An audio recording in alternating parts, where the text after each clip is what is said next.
Good afternoon and not good morning. How many of you said good morning since you walked in already? Everybody?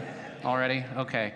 We're so thankful that you're here for something new. This is something that Tina and I talked about from here to Abilene in the fall. Something to encourage us, something to allow all of us as leaders to see what's going on in the church, that there is so much, and it's just hard to explain it all. So we thought we'd put something together like this where we just have a chance to hear from each other. So thank you for being here. We're going to have a handful of people come up throughout the next hour.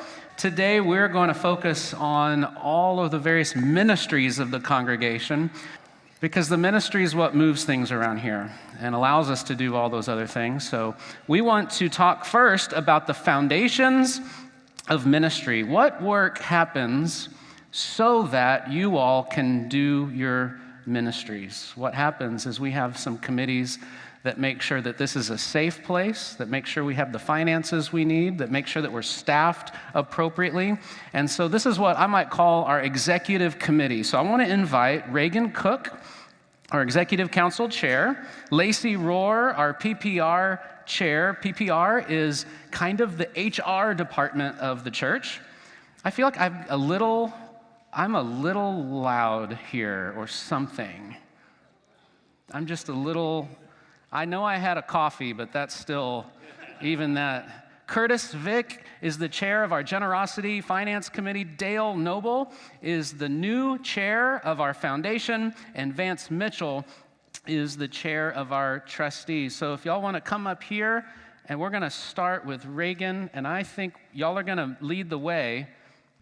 Good afternoon, I'm Reagan Cook. It's my privilege to be chair of the Executive Council this year. Paul and I have been a member of this church for 3 years, and we consider this church our family, and I hope it is for you as well. I want to share just a couple of thoughts with you before my colleagues here share their thoughts. God joins us all together as part of the fabric of his plan. He reaches out to each of us every moment to do his will, for he knows the plans he has for you to prosper you and not to harm you, from Jeremiah, right? So it is our privilege of all of us in this church to foster love and support for every member, to encourage all to become a thread in God's fabric. So consider what Mother Teresa said. Christ has no body now but yours, no hands, no feet on earth but yours. Yours are the eyes through which he looks compassion on this world. Yours are the feet with which he walks to do good. Yours are the hands through which he blesses all the world. Yours are the hands, yours are the feet, yours are the eyes, you are his body. Christ has no body on earth but yours. Thank you. I'm Dale Noble. I chair the First United Methodist Church Georgetown Foundation. You may or not know that we have a foundation, but we do. We're all familiar with the annual giving, which supports the ministries and staff and facilities on an ongoing annual basis. And we know, I'll mention it briefly, every now and then we need a capital campaign to address long-term facilities needs. But the foundation is the steward of what is really our endowment. Long-term invested gifts of loyal and generous and loving members of our congregation and their families, which produce enhancements for the budget over and above what we can produce each year through our annual giving. The FUMC Foundation began in 1988, and it began small and grew very slowly for a long time, mainly from gifts that were provided when people were interred in our columbarium. But in the early 2000s, we began to receive some larger planned gifts that were part of people's estate plans, their wills, sometimes a trust. And then just a few years ago, in 2021, we reorganized the foundation, brought our bylaws up to date, checked with legal authorities, sought out the Texas Methodist Foundation as an investment agent for us. And as a result, the foundation has grown and begun to provide real enhancements to the church budget. Today, the foundation is steward for about $3.1 million We produced investment returns this year of about $200,000. But a little over $120,000, about $121,000 is going directly to the budget to support ministries, general ministries, facilities upkeep, youth programming, the music program, and other things can be added over time.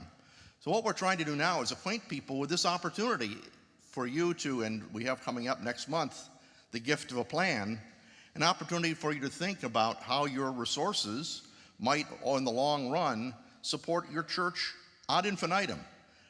The nice thing about an endowment or a foundation, it's a perpetual gift. It's just another way in which we respond to the life and love and grace that God shares with us. I'm covered. Thank you. Hi, I'm Lacey Rohr, and I've been a member of First Church for about 20 years since I graduated from Southwestern, just down the road. And my boys, I have twin boys. Thank you, Curtis. And my husband, you might have seen them around at church. I'm the chair of our Pastor Parish Relations Committee this year. And like Alan said, we're kind of like the HR group for the church. We're here to support the staff and really model our staff values, which are to be joyful, to work with teamwork, and to help empower the laity to give the gifts they have to our various ministries. So one thing we're doing right now, for example, is PPR is supporting the search for our next children's ministry director. So we'll take part in the interviews for that staff position and hire that person to fit the needs of our children's ministry group. And then we'll also work throughout the year to support the staff we have and be prepared for any future staff we need as the church grows and opens up needs for more staff in the future. So. All right. Afternoon, everyone. Vance Mitchell. I'm the chair of the trustee committee. So I can tell you firsthand how important the foundation has been with the upkeep of our campus. We have a beautiful campus here.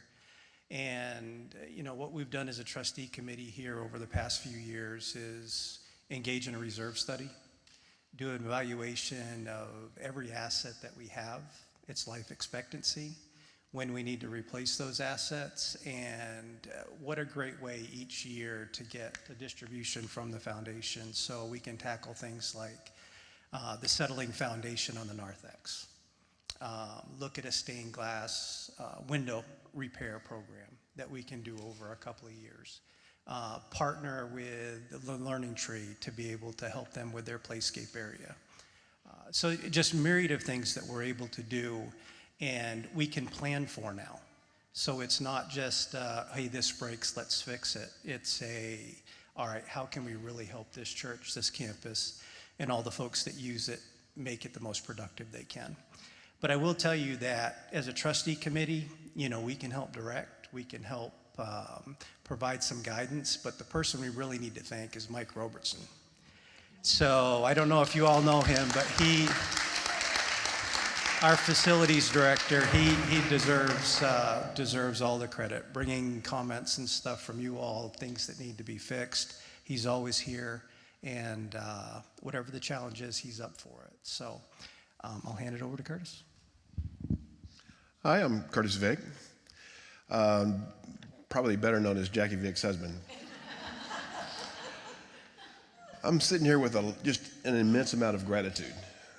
We have 3 kids that grew up in this church, and all 3 of those kids and their now have families, and they're all attending church. It's this church that instilled that in them, and I can't be any more appreciative to what this church has instilled in them and what goes on from that point forward. Additionally, I'd really like to say thank you. This church has put $2.2 million back into the community. Because of your generosity, we're able to do those kind of things. Our church has been doing extremely well. You can see by the numbers that we're growing in attendance. We're growing in people that are joining the church. Additionally, the pledges for 2025 have grown, and we're in as good a cash position as we can be so that we can go in and continue to be in ministry. So I really want each of you to congratulate yourselves and thank you for the generosity that you've given to our church. Thank you. Friends, I want to invite some of our staff ministry team up here. I want to invite Michelle, Kenny, Bruce, Kathy, Mark, and Mandy to come up and take a seat up here. All right, this, friends, is some of our staff that lead some of the major ministries in our church. And don't they look awesome? Isn't this a good team? This is a great team, and I am so proud of them. We're going to ask them a few questions about kind of what is exciting, we're going to celebrate some stuff from the previous year and talk about what we're doing moving forward. So listen up. Bruce, I'm going to start with you. Tell me a little bit about some new stuff that's been started this past year. Well, let's start with some of our new men's ministries. The Master's Men have been going on for a couple of years, but then the good and the bad and the holy began meeting this last year. That's part of the youngish group. There's also a group called FUMC Georgetown Men's Ministry that's been meeting at Smoky Moe's about once a month. And they've got a Super Bowl party coming up on February 9th. And if you'd like to participate, come on. It's families. Come watch the Super Bowl and bring a pot of chili. We're having a chili cook-off. What's the one I'm missing here? Women's ministries. Sisters in Faith. You guys are awesome. 127 ladies gathered yesterday. The UWF groups are fantastic. Y'all are doing a great job. And our Bells of the Bible have been meeting once a month. That's the youngish women's ministry. So I'm really excited about all these new groups that you don't see because they're down here on weeknights.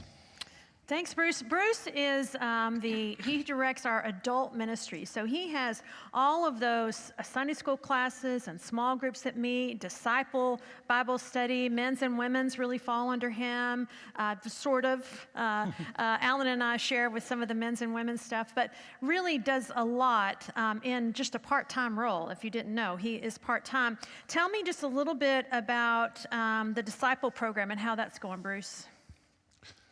After 10 years of praying, we were able to launch a disciple Bible study last year with 6 groups, and about 60 people finished the class last year.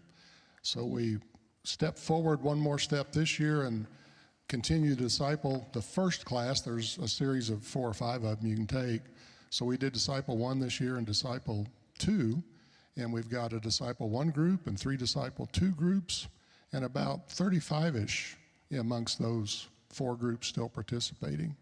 So hang on for next year because we're going to add another one, and we're going to do Disciple 1, Disciple 2, and Disciple 3 next fall. How many disciples are there? 4? 4? Yeah, 4 4. plus Psalms and Right. believers and... Oh, how many disciples were there? 12. Okay. Smarty pants up here. Good job. I missed You're that right. one. Yeah. I missed that. I know. They should have covered that in seminary, don't you think? Yeah. Bruce, thank you. Anything else you want to share with us? Only that, for me, discipleship is about learning how to live the way Christ lived. Not being like Christ, but learning the way Christ lived in a way that we live our lives according to Jesus' teachings. And for me, that involves what you do in your classes and your small groups and your Bible studies, and also what you do when you're serving others, when you're katuseing. Oh, he's trying to play off the martyr. Oh, yes. Katusi, wasn't that the word? It was Martusi. Martusi. See, I've got Watusi and Mart. It's all good. Just do something. Yeah. Yeah, it's all good. I've got this vision of Julia Louise-Dreyfus' character in Seinfeld, Elaine, doing that dance thing that she did. Yeah, so that's what that all morphed into me this morning as the sermon was ending. Wow. Way to go, Alan. Good job. Go be a disciple, serve others, learn all you can, and learn the scriptures in a way that you know what the scriptures say rather than what other people have told you they say. That's good. All right, thanks, Bruce. We appreciate it. Kenny Bobini.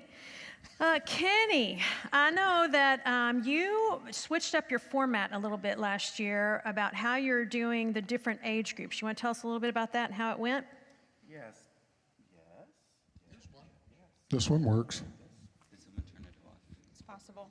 It's possible. Hello. My preteen group, our preteen group of 5th and 6th graders used to meet on Sundays after church, and it was every other Sunday. And we would... Okay, just wait. Breaker. So we would meet every other week, and we would average probably 6 to 8 kids after church, and we would, meet and have pizza and have some fun. I decided to change that to every Wednesday night and give them their own night, because they were like, well, the youth get the 7th through 12th graders get this, they get their own night, they get to do all these fun things. And so I decided to give them their own night, and we've renamed them Crossroads 56 for 5th and 6th graders. And in our youth area, our theme is crossroads, because there are so many crossroads that these kids go through that they need guidance. And our 7th through 12th grade is now Crossroads 712. So we have been meeting, I guess, since October. And we have now gotten 28 kids coming every Wednesday night. Yeah, that's a big growth. They're bringing their friends. I've got people saying, hey, I heard about you in the grocery store from a little, my friend that goes to elementary school with this, So it was a wonderful decision, and I'm just blessed. It's definitely one of the highlights of this past year, to see that grow, and to be around 5th and 6th graders is a lot of fun. That's what some people call it. Some people call it that. Yeah. I actually love being around 5th and 6th graders. It's been a wonderful change. And, so on that same note, let's talk about, tell us a little bit about what you're hoping to do in the near future with between 7th and 8th and then high school. Okay, so we talked just recently about, and it's been something that's been on my heart, about switching up the 7th through 12th grade and making it 7th and 8th grade have a meal and have 9th through 12th grade, giving them their own space. Because sometimes seniors don't want to be around 7th graders. What? I don't know. So to give them their own space to where they feel more comfortable about sharing, worshiping, and being a part of their collective group, and making it a little more intimate for them. Yeah, awesome. Thank you. Anything else that you want to share, exciting, that's happened or is happening? Yeah, I want to also lift up the Thanksgiving blessing bag outreach that we did. Thank you, Honey, for helping with that. That was a fantastic outreach this past year that reached over 1,000 families, or 1,000 people. This young lady over here is going to get up in a few minutes. Her name's Morgan, and she's going to explain this a lot more in detail. But we started a college ministry, and God opens doors. And that's what I'm most excited about, to feel that door open in my life and in this church's life, and we've been wishing for this for so long, and it just kind of happened. And she'll tell you a little bit more about that, but really looking forward to what this year brings with that. Yeah, awesome. Thank you, Kenny. We appreciate all that you do. And just a note on Honey. If you don't know Honey, wave Honey. Honey is our event coordinator. And so we kind of started this last year. So when you want to plan an event, she's the one that creates the form, the registration, sort of streamlines it for us and that sort of thing. So for example, on those Thanksgiving bags, she was the one that helped coordinate the way we did that and kept a system and kept Kenny straight, because somebody's got to, So we appreciate Honey. We appreciate Honey a whole lot. That we really do. She's doing a great job at that. Great job at that. All right. Let me tell you just a little bit about children's before I let one of them talk, because if you don't know, we're without a children's director right now. But let me tell you some good news, that Laura left children's ministry in such amazingly good shape. that it's taking not near as much time as it could had she not left it this way. We all know that we love Laura so much, and we are sad that she's gone. We're sad we didn't get to celebrate her because she kind of left on a timeline to get to teaching in school. But we really appreciate the way she left things. Children's is running smoothly. The most I'm having to do right now, besides helping look for a new children's director, is help manage the nursery because we have a really strong nursery staff, but we have strong volunteers in place, a great children's team that has stepped up to the plate and is helping in all those ways. So I feel really good about that. Last year, in fact, they added a young preschool classroom because we were growing with so many little kids. That's continuing to thrive. It's full every weekend. We're doing wonderful there. And we are, as Lacey spoke of, actively looking at candidates for children's director. We've had a lot of applicants, and we're going to begin to narrow those down and work with PPR and the children's team to make that happen. So children's is in good shape, speaking on their behalf. All right, Kathy, can you tell us, well, first I want you to tell us about Prayer Shawl Ministry, because I don't know if enough people know about that ministry and how long it's been going on and what they do. I'm not sure I know all of that either, but I'll make up something if I don't. Okay. Prayer Shawl Ministry meets, except for Thanksgiving Day. We meet every Thursday unless there's another holiday, from 10:30 to noon to sit and pray and work on prayer shawls. Some are quilted, most are either crocheted or knitted.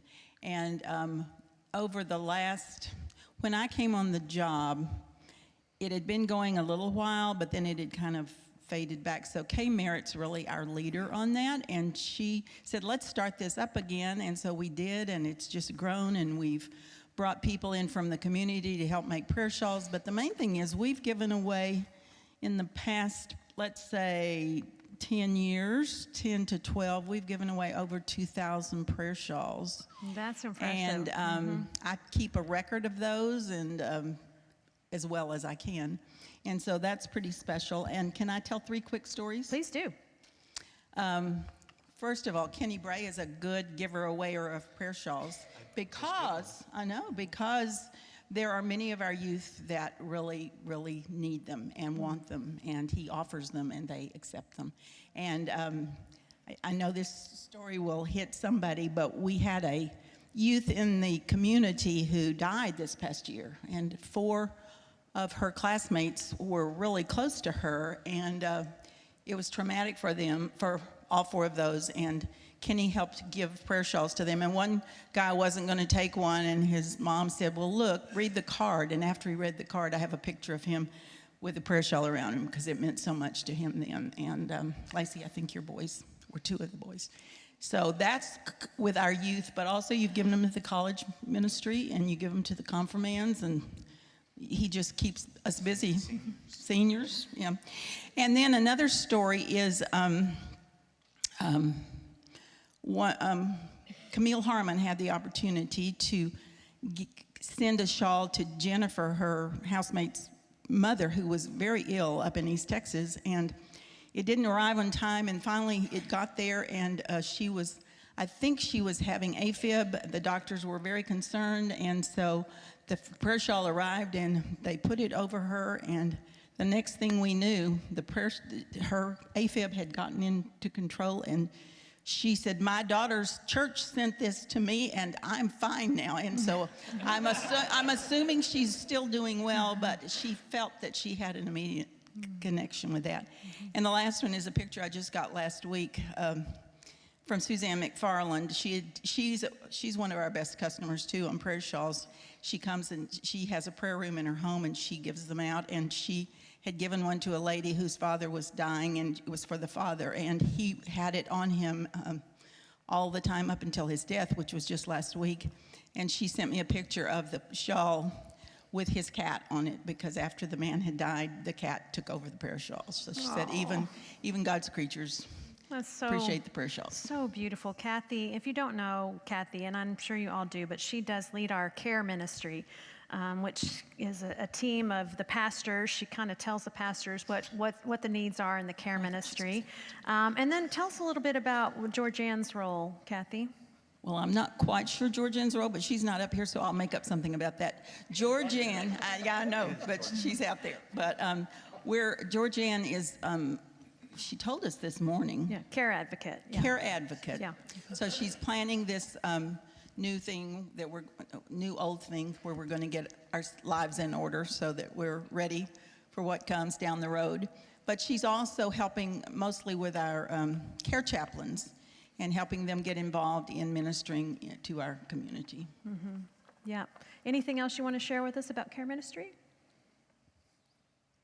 You got Stephen Ministers talking later, don't you? No. Tell us about Stephen Ministers. Stephen Ministers just this year reorganized themselves with some help and have taken new leadership roles, and they're kind of those silent people in the church. You really don't know that they're there because they're working kind of undercover. They're ministering to people one-on-one, people who are going through a very difficult time. And we have I'm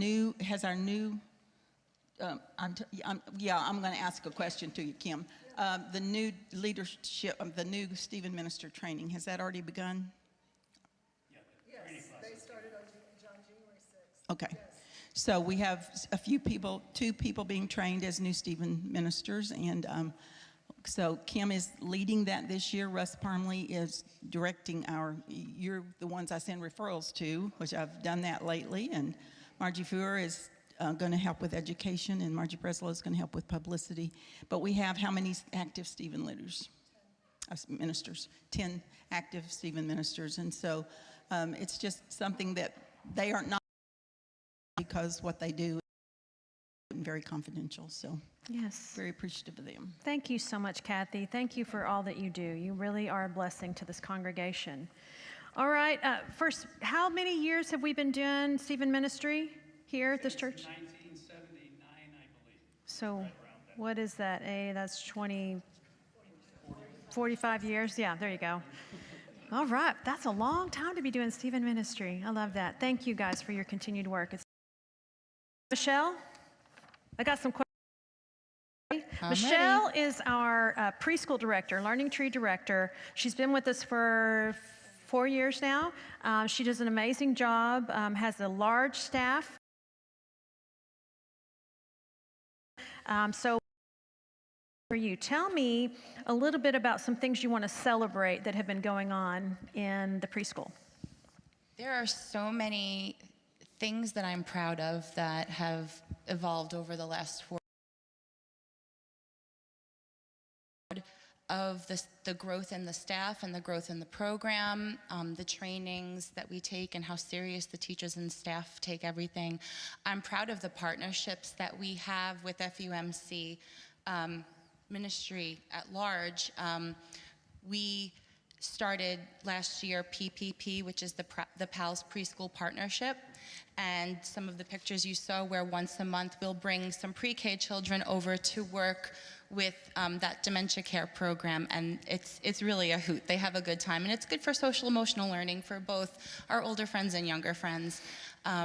We're super proud of how Family Chapel and Class Chapel, mostly Family Chapel, has led to the growth of young couples and young families joining and organizing and becoming youngish, essentially, and we're very proud to sort of have been the seeds for that. We are very excited about the new infant and toddler playground that we were very, very blessed to be able to put together. As you can see, our original playscape is beautiful, but for 6-month-olds, it could be challenging. There's lots of hills, there's things that roll, there's lots of mulch, there's things they can't climb, there's things they should climb. So in order to mitigate those things, as well as minimum standards, we're licensed by the state of Texas. We're also members of the Christian Preschool Association. So we have requirements for outdoor play that it has to be between 60 and 90 minutes every day for every child with space requirements. And we have 11 classes. 4 of them are toddlers. We have 3 2-year-old classrooms. So in order to meet the needs of everybody's assigned outdoor time, we had to sort of divide and conquer and make space for littles and space for bigs, and it's working out marvelously. And I don't know if you've noticed, but the back half of that is sectioned off, and we're going to start developing an outdoor education program. So anything that we do inside, we'd like to do outside: messy art, science, music, everything. And we had an Eagle Scout, Lucas Springborn, make us some child-sized picnic tables. We're going to have mud kitchens and all sorts of delightfully messy preschool things out there with lots and lots of hands-on learning. That's what we're all about, hands-on, appropriate learning. I'm sorry you don't like your job more. I'm sorry. Yeah. Very excited about my job. But yeah. No, that playground's been a great addition.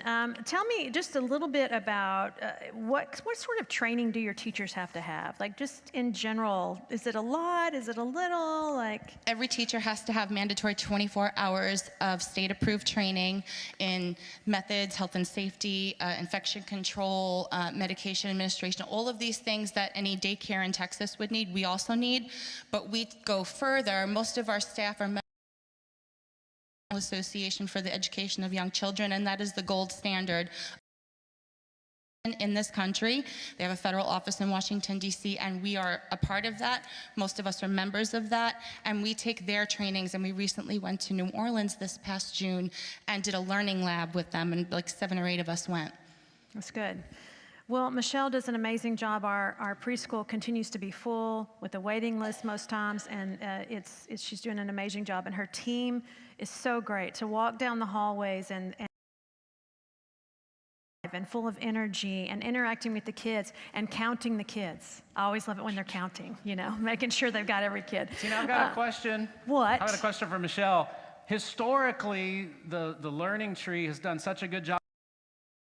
However, a struggle from time to time, and a lot of times the church side would end up having to help cover and supplement and budget. I'm curious what the budget looked like for 2024.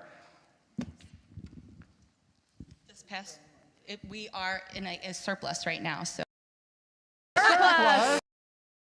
Exciting that we are fiscally independent and responsible with our funds, because we know that that's not our money, that's God's money. And I know that Michelle has a whole lot to do with that. So Michelle, thank you for riding the ship for us and getting us squared away. Thank you. My pleasure. Yes, and one more question for you, Michelle. Are we celebrating anything anytime soon? Golden Jubilee coming up this year. The Learning Tree has been in operation since 1975.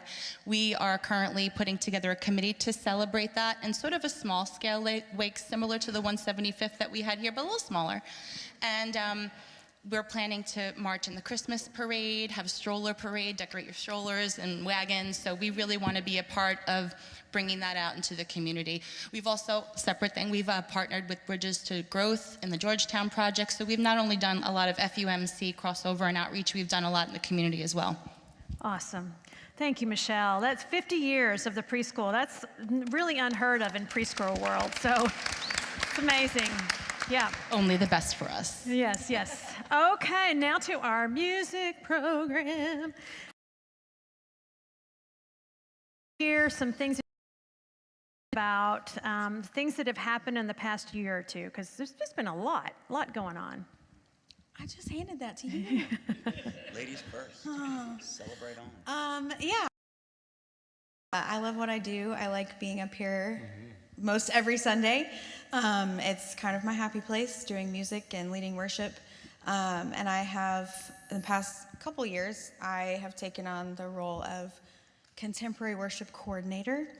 And so I'm and songs that hopefully fit with the message and things that we're doing. And so from what I've heard, I think they take all the negative feedback to someone else, because I'm only getting good things. So I appreciate that. It's true. It's true. I think Alan's the one that, handles. But I feel, Mike, it's Mike. Okay.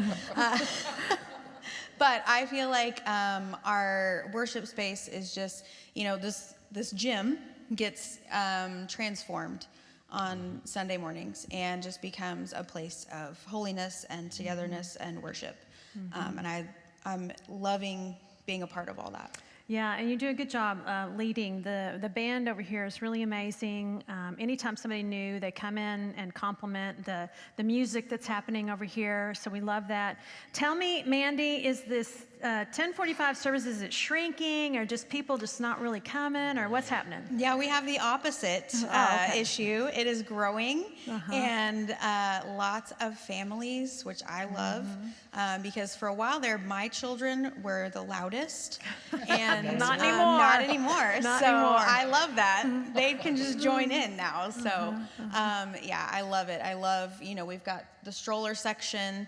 And all of the babies and toddlers and preschoolers, and it's just awesome. Yeah, thanks. If you don't know, if you're not here at 10:45, that whole section is just a bunch of young families with little kids running around, and they do take them to the nursery, though it's a long walk over to the nursery, but a lot of them are just running around and having a big time, and we love it. We love the noise. There's young families all throughout the service, but then there's also people that are a little older than young families, and they love it as well. So this is growing. Mike, how often do we have to pull out new chairs around here?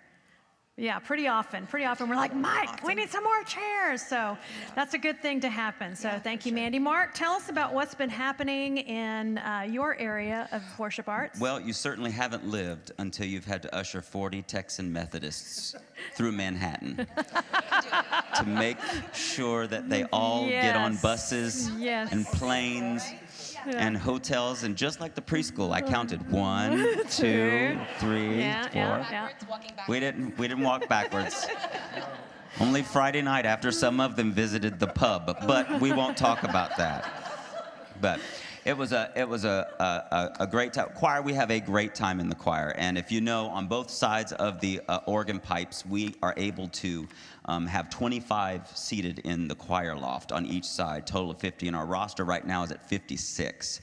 So when someone can't come, I'm sort of grateful, going, whew, what are we going to not do this Sunday? But when we all are together, I had to come up with something different this year. So you saw during the Messiah, we moved everything out into the middle, and we're able to host everybody in that way. But I also want to bring attention to some other lesser known stuff in our music team that happen on a weekly basis that also needs to be brought up. Mick Pierce, who directs our orchestra, with our we have predominantly a lot of kids that are part of the orchestra program here at our church. Every Sunday after church, 12:15, they meet in the choir room, and they do such a tremendous job. Jackie Vick, who works with our children's choir, does such a fantastic job as we continue to do those sorts of things. Yes. And invest. I just lost my train of thought. Anyway. The children's, the bells, the handbells. I have a wait list of people, who we're full, and which that's a rarity. Music is a tool. It's some people think music is sort of a frivolous thing, and we don't need to invest in it. But music is a tool, and it's a twofold tool, right? It's for those of us who are inside these four walls. And it ministers to us, and it reaches us sometimes in ways that the spoken word or the written word can't reach us. But it also, many, many times, is the first impression of someone who's brand new to our congregation. That's the entry point. They come and visit before they invest in their children or in their youth program. They are first introduced through the music program in our church. And I've always seen that as a tool, not only as us inside to reach out. That's why we want to partner with other arts ministries outside, classical people, to bring them in. People used to go to church to hear the and music played a huge role, and always has been.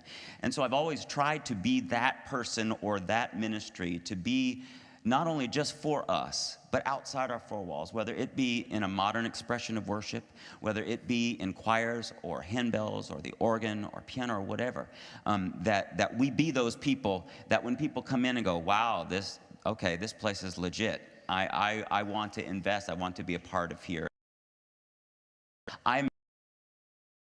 Last year, we did some great things. Doing Messiah with any church choir is always extremely from They did a masterful job, and over the last couple of years, we continue to build up relationships with the local orchestra community and bringing in instrumentalists as part of that over in our traditional side of worship on a regular Sunday morning basis. So I'm excited about also the ushers, the greeters, the communion assistants, all the people that make those things go, the people that shake their hands when they walk inside the four walls. Those are so important. Our audio-visual team, man, like we wouldn't sing half the time if we didn't have words up there. They do a fantastic job. Our online ministry of reaching out with our live streaming is such top-notch quality. Anthony does such a fantastic job. If you listen back to our Messiah, I've done over my 20-some-odd years of ministry, I've done some live streaming things, and we go back and go, please tell me we didn't sound like that in the house. And when you go back and listen to the Messiah this year, it's done so well, and that's because we've got someone really that knows what they're doing at the helm. And so we've got a full squad of team that helps all over the place. And so I'm excited about what has been, but I'm also excited about it as we continue to grow and use the music ministry as a tool to reach out into our community. Amen. The final area we're going to talk about is missions, which is really my area, but I want to invite Dave Scott up here. Dave is going to chair our mission and outreach team. We have a committee that we started last year and that I help, and so I've asked. No, we have 21 mission and outreach ministries, 7 in-house that run just by us, that we sort of do and minister, and then we have 14 more and helping hands. Those a lot going on in mission and outreach, but we are. I'm super thankful for Dave, my friend Dave, to help us with that. A couple of questions for you. My questions here. We have some celebrations from this past year. Anything you want to talk to us about? We're celebrating? Well, the biggest one that I've been part of is the Cooks and the Zoe stuff they started. Is a type of a program. I kind of cheated. I belonged to a church 15 group, and those two took off and did what just 2 people did. It took half of a church to do where we came to almost 200 children in a year and a half. Wow. It's amazing. Okay, so congratulations to those two for stepping up. Yeah, the Cooks just fell last August and visit the groups that we had started, and then they were able to come back and share.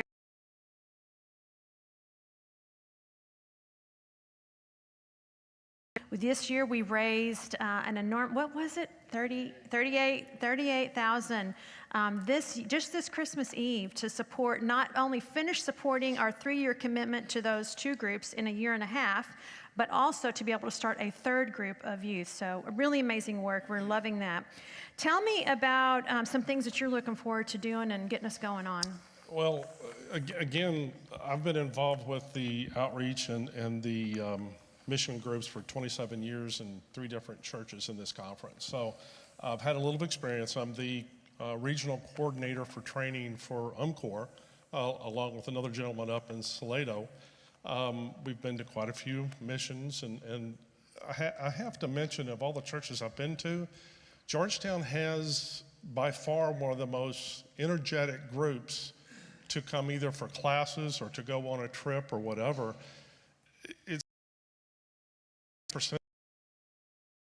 It's amazing. The conference talks about it all the time, about how we just need to make one for Georgetown, let them do it. So, you know, and for me to have the opportunity to come here is a dream. Okay. Going. We also want to look at some of the local, missions that we have. We want to energize those to spread the wealth a little bit further and sort of take our banner out and show people who we are and what we do. Mm-hmm. There's an awful lot of people that don't really recognize what we do and how good we are at what we do. Mm-hmm. So this year, going to concentrate first quarter, getting our name out a little bit, doing some things a little bit more visual, And maybe it'll help some people start saying, yeah, I want to go to that church. They may know. And then that's where I want to take it. Yeah, so good. Both Dave and I were at a Mansfield church where we had one of the things that church did so well was they connected with the city. The city knew when they had a project that needed to be done, like there was a home and their homeowner couldn't do, they would call on our church. And that's what Dave is wanting to do as well. He's wanting to connect so that this family that really needs some help on their house or whatever, they know to call us and we can help them. Because we've got the skills, we've got the tools, we've got a trailer, we've got all the things that we need. We got the people to do that. So that's exciting. And the Georgetown Helper's done a great job. And we're just going to, like I said, we're going to take it on the road a little bit. We're going to expand it a little bit, spread the wealth around Georgetown and the community. Yeah. And then the last part is the regional. We're looking at right now putting together a East Tennessee and a Western North Carolina mission trip.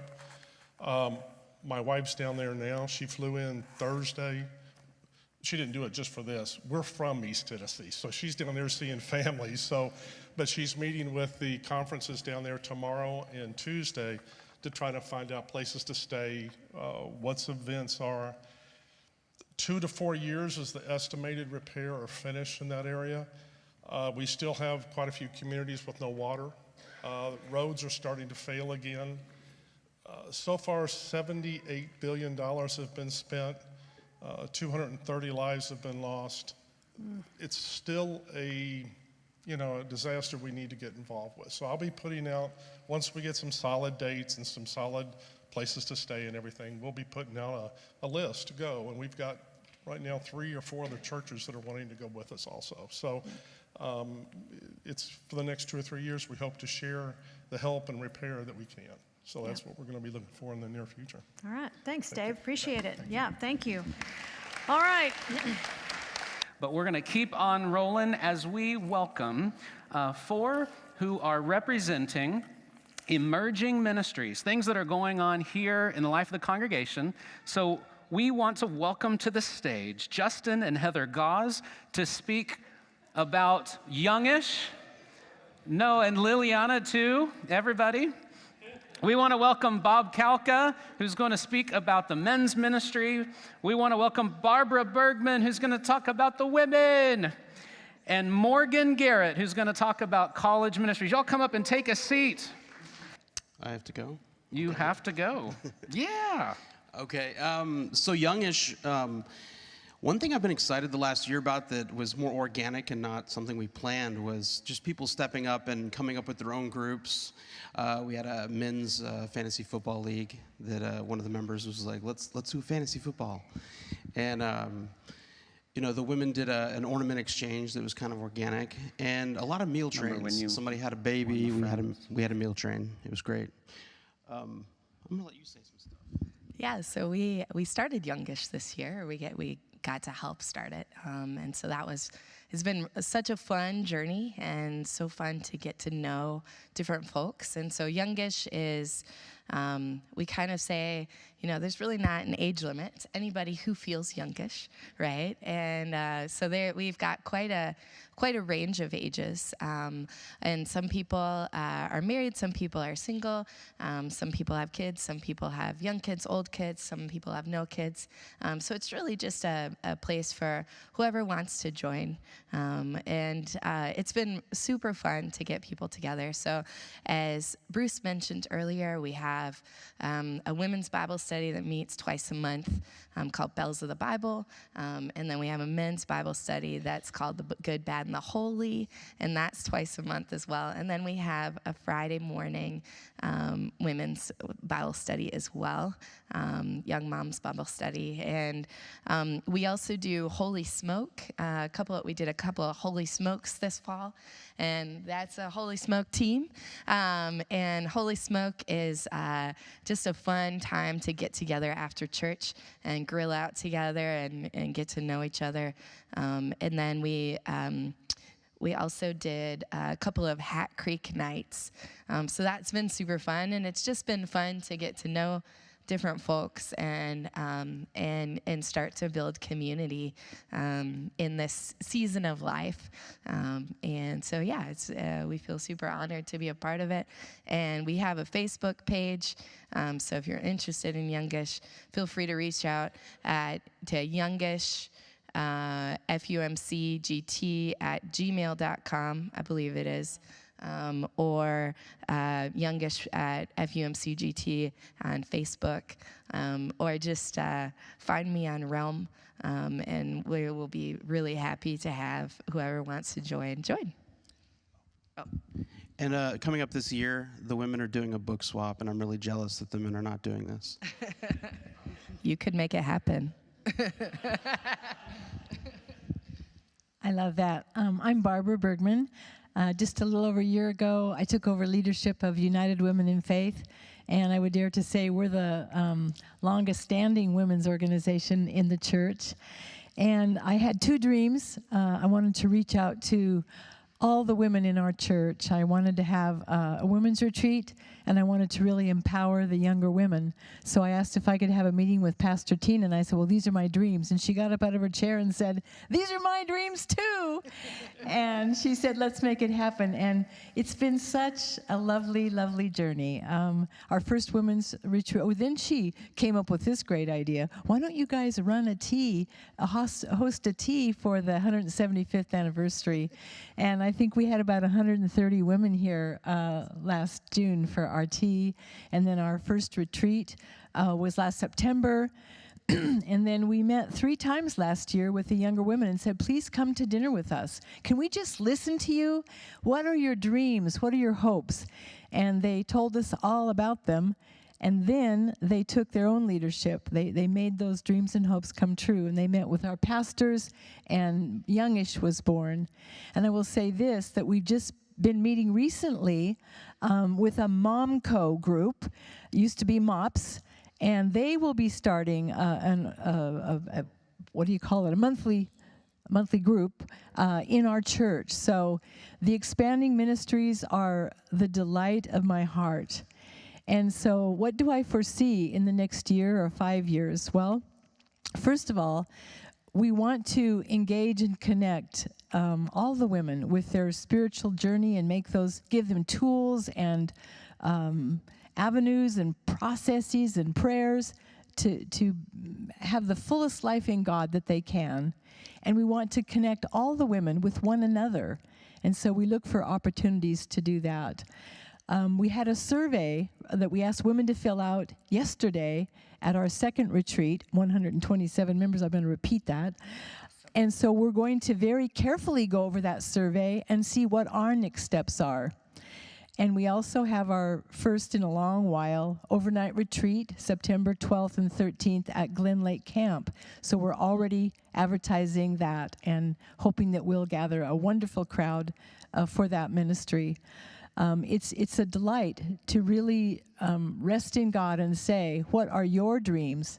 What are your dreams for the women of all ages in this church? And He never disappoints.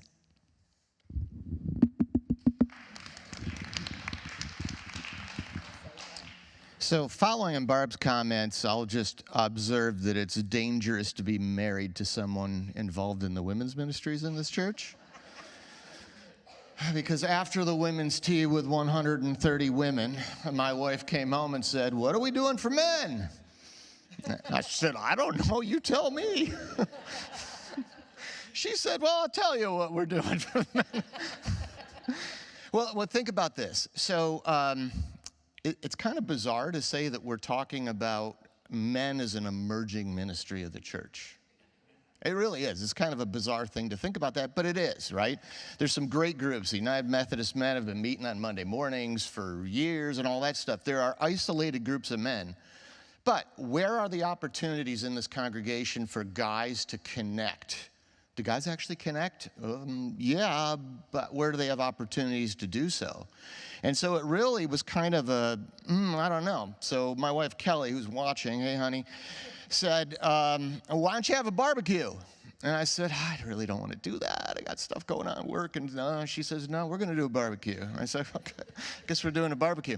Because as tea and charcuterie are to women, as is barbecue and beer to guys. Don't say football. We've got 6 minutes to finish up here. Go Bills, by the way.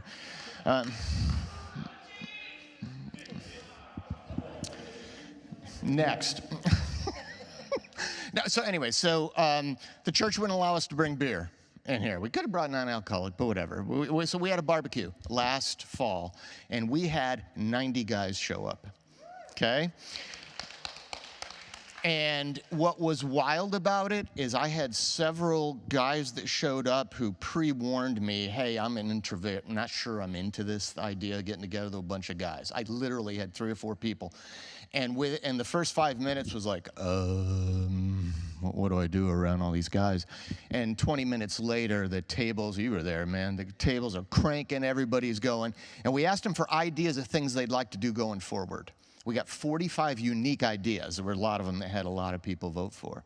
So what we've done is we've formed a FUMC Men's Ministry Council. And our goal is to build, over time, dozens of different types of guy-focused groups to get out and do stuff together. So, in fact, we're announcing now that there's 4 new groups because we did a survey on SurveyMonkey, which be careful if you get a lot of things from SurveyMonkey, they charge you an exorbitant fee that I didn't realize was coming. But anyways, so the top 4 vote getters, we are kicking off activity pods, but I don't have a better term for it. And here's the top 4 vote getters. One is to go do sports together, like golf and stuff like that, okay? So we're going to start an activity pod. Second one is go to sporting events. So Austin FC, Go Verde. Southwestern University. A bunch of us went to a basketball game in December, and the kids, several who come to church here, saw their church members watching them play. And by the way, it's a really cheap date.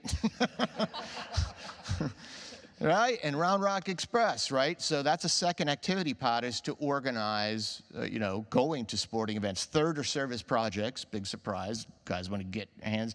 And then the fourth, this is interesting, is doing like community breakfast, like going over to Quail Valley, which, by the way, we're about to serve spring break lunches for the 12th year in a row over there, is going out and serving breakfast on Saturday mornings, for example, somewhere in the community. There's a lot of need.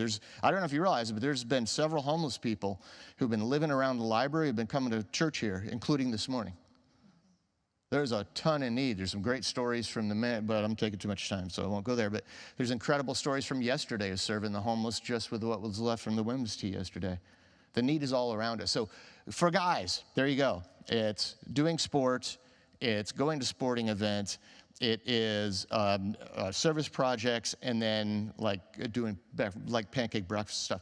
Every guy listening here, we are looking for guys not to solo, but to be willing to be part of a couple of guys in each of those 4 to help lead that, to get it off the ground, right? Because that's how it's going to work. It's not being the committee. Both of us are on this thing. Doing it is we want people to just start things of something you're interested in, and it may be 3 guys to start. Before long, it could be 30, and to break into 3 different groups with different things. So please see me, actually see in either one of us about that, okay? Very, very, very important, because guys need a place to connect. We proved it at the barbecue, where the conversations were like, whoa, this is an untapped thing. And and also come to the Super Bowl party if you have nothing else to do, right? We're going to show the game here. And we can actually show it without copyright problems. I can explain it to you if you care. It's interesting how it works. But we're going to have a Super Bowl party and a chili cook-off, okay? And so it's going to be fun. Bring the family. We haven't figured out what to do with the kids yet. I think Kenny's going to tell me after this what that is. But, and that's on February 9th, of course, on Super Bowl Sunday from 6 to 10. And final comment, go Bills. Hello, I am Morgan, and I am on staff over at Wellspring. So if you have not seen me before, I'm not here, I'm up there. But this summer, one day I was sitting at Wellspring, and a longtime friend of mine, also coworker of mine, turned and looked at me and said, I think you should start a Bible study at Southwestern. And I said, You really think that? And so that night, I went to the Austin, Texas Wesley Foundation at UT, and the director over there said, I think you should start a Bible study at Southwestern. And I said, I guess that's a sign that I'm starting a Bible study at Southwestern. So I went on a very long, stressful, heavy on the stressful journey of trying to make this happen, and because it has not happened since about 2009 is the last time there was a really big thing happening with the Methodists at Southwestern. And 4 months into it, after talking to many clergy and many people, I got in touch with Tina, and Tina put me in touch with Kenny, and we made it happen. So we went from 1 to 4 to 9 to 17 to we have 25 people showing up weekly. Yes. And we meet on Tuesday nights from 8 to 10 p.m. and we have food and we have a good time. And it's great. And few of our guys that are in our group joined this church a few months ago, and so it was really exciting to see that. And yeah, am I missing something? We're looking forward to the growth that happens in this ministry and to see where we're going next. And also, on behalf of Wellspring, I serve the children's department. They would like for me to let you know that I am unavailable. So, just had to throw that in there. Good job. Mark that off the list there. All right. There are so many ministries to celebrate in the church, and only 2 hours. And so we didn't get to lift up everything that's going on in the church. And that was a joy that we are at a church where there's so many things that it wasn't even an option to mention everything going on in the church in 2 hours. But we thank you all for coming and sharing. We thank you all for the energy that each of you are bringing. Each of y'all have incredible gifts, and you're sharing them with us, and things are happening because of that. So thank y'all so much. So let's give them another round. Thank y'all. I shared an image a little over a year ago, maybe, of our mission to share God's love everywhere we go. And it sounds a little something like this. What if one day in the near future you were at Georgetown Square and you were bebopping through the shops and getting a taco and some hot sauce and things like that, and you ran into somebody that you didn't know, and you're getting to know them, sharing who you are and who they are. At some point in the conversation, you're going to say, I'm a member at the Methodist Church in Georgetown, First United Methodist Church. I want a day to come where that person then says, oh, that's that church that loves their neighbors. Everything I hear about what's going on at that church is they're just loving people, and they're loving their neighbors, and they're loving each other. Wouldn't that be a beautiful, beautiful thing for people all over in HEB and Costco, and when you meet people that share, that's that church that loves other people, and we're doing it, and it's growing. We want people, what that vision is going to take is it's going to take people who have bought into this idea to be a part of something larger than themselves. And to be part of something where it's not just them being served, but they're there to serve others. And what it really is it's incarnational ministry. It's incarnational kingdom ministry. It's us living out Jesus in the community, putting the flesh of Jesus on the work that we do. So that's where we want to go with all of this. I'm thankful for activities and fun and prizes, but where we're all going with this is incarnational kingdom ministry that changes lives. And so here's two things that I think that takes to get us there, to where people are saying, that's that church that loves people. Here, within the walls of our church, we need places that build relationship. And I'm just pointing at the echoes in the room. because you've heard it now for the last hour and a half. We need places where people can connect and be known, We need places where people are prayed for, places where people can celebrate things. We need places where they can do fun things together, where they can have friends and they can grow together, where they can start to say, this is my church family. I feel like this is home for me. In seminary, they taught us that someone is likely to come to your congregation and enjoy the worship service about 8 times. You'll come to church and go, boy, that preacher says some good things. Or that music director, I love the choir. But after about 8 times, if they haven't found a relationship connection, they tend to sleep in a little bit longer. And they tend to find reasons not to come to church. Now, that was years ago when they said 8. I think it's probably fewer than that now, because people come to church already knowing the sermons and already knowing the music because of online worship and because of our amazing website that has all that information for them. So relationships, and all over and again, y'all were talking about the different places where we have relationships, and we're building relationships, and 127 women building relationships, and the youngest group building relationships. That is so key to what we're doing, and so I'm thankful for you. I also know when I say that building relationships is important, that every Sunday we have new people coming in the doors of this church. That we're not simply celebrating the new members of last year, but we're celebrating that every single day we have new people coming in the church. And so here's my request to you. In your act of service and all the things that you give to us, give me 5 minutes. Give the church 5 minutes. 5 minutes before your service starts, give that away and lift your head up and go find someone that you've not met before and go and say hello to them. It makes all the difference in the world. It makes all the difference in the world. That's in your Sunday school class. That's in worship. It's so easy to sit next to someone that you know and say, wow, let's talk about the things that we know. And well, I haven't seen you in a while. I guarantee there's probably someone that's new in that service. And what would it mean if this group of 60 leaders and our 20 or 30 people online made a commitment that the 5 minutes before my worship starts is not my 5 minutes.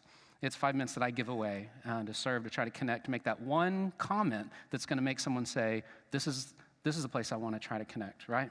So number 1 is relationships, the things that we need so that we can get people to buy into being here to serve others, that they're here not for themselves. Relationships. The second is discipleship. We need places where people can get to know God. Discipleship is what changes churches. Discipleship is what changes our leadership base.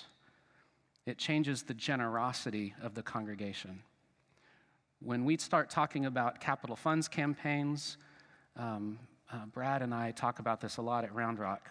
What changes the opportunities in those projects is discipleship, is people who have gotten to know God to the place that they're connected to the body of Christ, and they're willing to serve and they're willing to give. So I want to encourage our ministries that everything that we're doing leads to a piece of discipleship and leads to a place where people are getting to know God. I love when the youth group goes on something crazy and something fun. But I also know that also needs to lead to opportunities for those youth to use those relationships to grow in their relationship with Christ. I heard someone talk about mud. Michelle, what was that? Mud kitchens? That's not my love language, but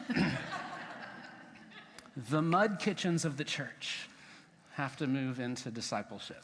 And so we want those opportunities. We want to have fun. We want to wear red shoes for sermons and things like that. But if we're not moving people into a deeper relationship to know who Christ is in their life, then we're not making that mark. So relationships and discipleship. Discipleship changes churches.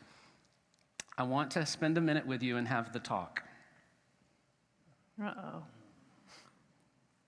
I want to have the talk. You remember when your parents sat you down? Friends of First United Methodist Church, Georgetown, you're not a small church. And you're not a middle-sized church. You're a large church. And so we're going to have to start acting like a large church. Nicer? We're going to have to start acting like a large church. We're going to have to start acting like a church that has systems, that sets up the events that we do and the activities that we do. Leaders, when you need something, if you're wanting to put something on the calendar to go through our new systems, because we're a very relational church. And you have 2 very relational pastors appointed to your church, which means I know just about everybody in this room. And just about all of you, I've got your phone number in my phone. And I've got your email addresses. And Tina's the same way. So Tina's been here over 2 years now. I've been here 3.5 years now. We love to know our congregation. We love to know you. And we're a large church. So what does that mean? That means that we're going to ask you, please, to use these systems that we're setting up so that we can focus on our jobs. The late night text messages of saying, hey, can we do this? And what do we need to be doing about this? Those are great, and I love you so much that you love us and want to do that. And at the same time, there's 72 other people texting us and saying, hey, what about this thing? And what's the answer to this question? And how can I get this? And it's, I know it's last minute, but I just need, okay? We're a large church, and we have incredible, capable leaders all over the map. We have an incredible, capable staff ready to help us. We need to start acting like a large church. The staff has started saying that. Part of that is that we need to plan our events out much further. Tina, give me how many months? 3. 3 months.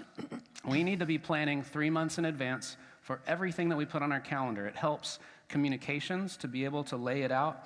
It helps Mike to be able to figure out what rooms we're going to be in. It helps us in the staff to say, oh, we just put 7 things on March 18th, and that's not going to work. We're going to have to recalibrate. So to continue to grow and to continue to be the church we want to be, to continue to bring people in the door and have them be new members, we're going to have to act like a large church. This is the largest church I've ever served. So I'm not saying that as if I know exactly what that means, okay? But I know that that means we have to change just a little bit in the way we do it, and we're going to keep working on that. That's something we're going to work on this year. Part of being a large church, and Tina and I have spoken about this, is we realized that we launched a lot of new ministries last year. You just heard time after time, this was new, and this is new, and the youngish is new, and the college is new, and the youth group's doing new things. New. I think there's some wisdom in 2025 that our key phrase of the year is water the seeds. It's time to water the seeds. We planted a lot of seeds last year. And so let's water the seeds. Tina and I are going to try to be intentional. Yes. Try to not every other month launch a new ministry. And here's something new, and here's something new, and this is great too. Because I think we're at the point where our system and our capacity's got to catch up with all the things that we've launched. And we need to spend our energies resourcing and helping. So we need women's ministry to continue to grow. We need men's ministry to continue to grow. Youngish needs to continue to grow. And so that's kind of a word from us, and it's a phrase that we've said a few times. Well, what if we did it? We're watering the seeds this year. Hang on to those seeds. They keep over the year. Put them in the freezer, I think, or the refrigerator. Right, Donna? Okay. We can call them, that's a freezer seed. In the freezer or the refrigerator? Where do you put seeds? Either. Okay, there you go. All right.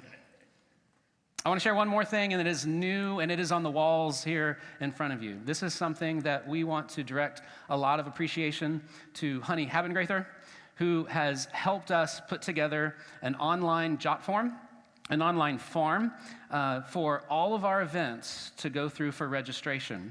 So if I want to have a Bible study, if I want to have a men's ministry event, if I want to have a women's ministry event, if my group wants to get together to talk about the garden, if we're going to have people pay a certain amount of money for that event, if I want communications, Lisa and Jessica, to create something to help me with this event. All of that's going to go through one avenue, and that is this link.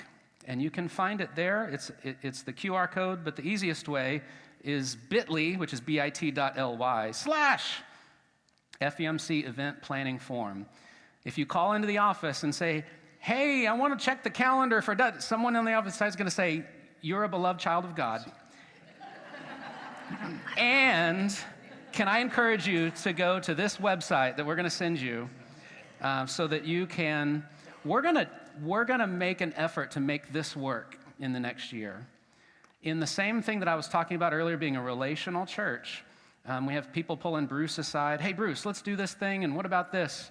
And going to Mark and saying, Mark, on this event, I want to have this event, da-da-da-da. And what ends up happening is there's 28 different avenues and ways. And so Mike is trying to do his job as facility director, and he's not sure what all the events are that are going on. And there's times when I don't know that things are going on. People are asking me questions. Kara Walkup, Sherry Markert in the office are trying to keep hold of all these things. And have vans been rented for this event? Well, what kind of sound? Do we need sound for this event? What time does the doors need to be unlocked for this event? You guys are a large church now. And so we're going to start acting like it. And that's what this is for. This is this link. So I want to encourage you to consider this. We wanted to launch this new link today, knowing that many of our leaders would be in the room, and that this would be a chance to share it with you, to give us a try. Honey, thank you for helping us put this together. A lot of wisdom, a lot of time has gone into putting that together. So I hope that you heard it in the room. I hope you heard it in the room. There's an incredible enthusiasm and energy in the life of the congregation right now. There are so many opportunities that we weren't able to mention all of the things that are going on in the church. Did we talk about M&M coffee on Wednesday? No, we didn't. We didn't get to talk about that. Did we talk much about Project Transformation today? No, we didn't. These are all incredibly important, valuable ministries in the life of the congregation. But that's part of who we are, and that's part of what's going on right now. And it's really, really exciting to be here, for Tina and I to be the pastors leading this. One of the things that comes out of my mouth quite often is something to do with how many bus-full people of leaders. We've got buses filled with leaders at this church. And our job is just to lay the foundation and to set up the systems and let y'all be the church. You know, try to keep up with Barbara Bergman and all the ministries and things she wants to do. Good luck to you. You can't. It just can't happen. And that's exciting. Now, this is a unique opportunity for this church in this moment to know the things that this church has been through in the last many years, for a church to go through COVID, for a church to go through the disaffiliations, all of the things that other churches have had to really fight and struggle. We're stronger now than we were before disaffiliation season. And not a lot of churches can say that. And so we're very fortunate to be here. And I think that then is a calling to us to step up to be our very best. And so I'm thankful that you're willing to do that. Thank you to everybody that came up and spoke. Morgan, you did a knockout job. Thanks so much. All right, I know everybody that's asked isn't a professional speaker, and so, you never know. This is going to be an exciting year. We have a lot going on. We're going to water some seeds, and we're also going to go through a capital funds campaign. There's some things to do, friends. We got some things to do. Let's say a prayer for our ministry for the next year, and then I'm going to invite, or I'm going to go ahead and invite Mark and Mandy to come, and they're going to lead us in our song, and then we're going to head home. Thank you, Lisa, for helping us put this together. Y'all make sure and see all the amazing signs that she's put together for us. This is kind of cool, and the scenery has been wonderful, and it's been fun. Thank y'all for being here. And those of you online, thank you for being here and participating. And just to name him, that Pastor Jim's watching too. So Jim, it's good to see you. Thank you for being with us. All right. All right, friends, let's pray. God, we know that this is holy space and holy ground. We know that through the work that we've lifted up today, lives are changing. That people before didn't know their own value and their own worth in your eyes. They're beginning to see that they're beloved. And it's changing their lives, and it's changing their families, and it's changing this community. We thank you for the courage that we see in this room, for people willing to step up and say, I'll try to do my best at this. And the fruit that we've seen of the many ministries. God, we pray that there are families this afternoon in this community that are affected and changed because of the ministry of this church. They're getting ready for school tomorrow. They're getting ready for work. They have no idea that here at this church are people dedicated not for themselves but for others, and to share what we have with people outside the walls of this church.